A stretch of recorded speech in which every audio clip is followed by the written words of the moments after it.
All right, the negotiation process at the United Nations Climate Summit in Dubai got off to a slow start at the weekend. COP28 President Sultan has urged countries to find common ground. Let's get the latest now. And for that, we're joined by SABC News International Editor Sophie. Mokoena. Sophie, a good morning to you. I think take us through some of the events that we saw certainly taking place this weekend.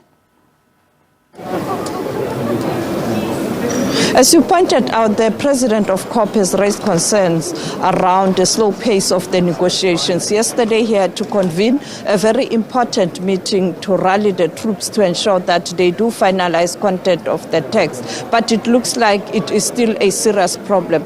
We know that now that the Secretary General of the United Nations has touched down here in Dubai, and he is about to address the media.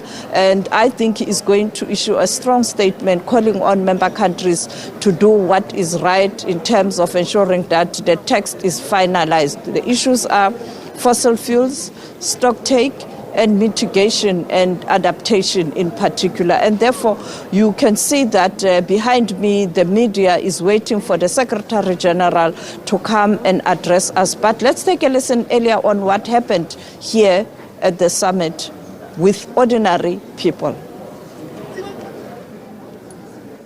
Really responsible for that? No!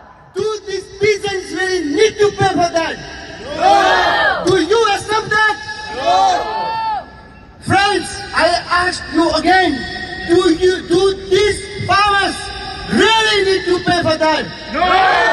Stronger, do they need to pay that? No!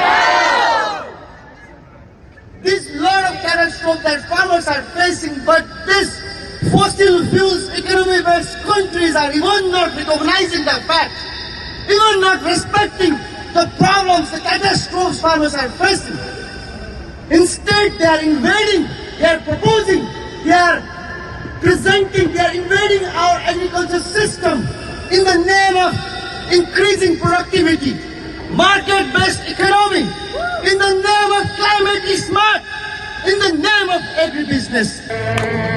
Power, power for the people. Power, power for the people. Power, power for the people. The atom makes us strong. Ignoring nuclear power means a future filled with pain. A hotter planet caused by burning oil and methane.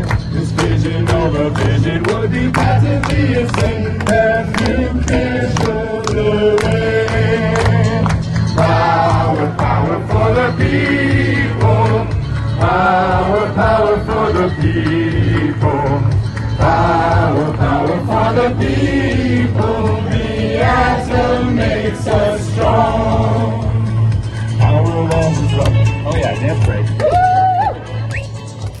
Yeah, very interesting, Sophie, seeing those protesters there really raising their voice against the use of fossil fuels and wanting to protect the agricultural sector.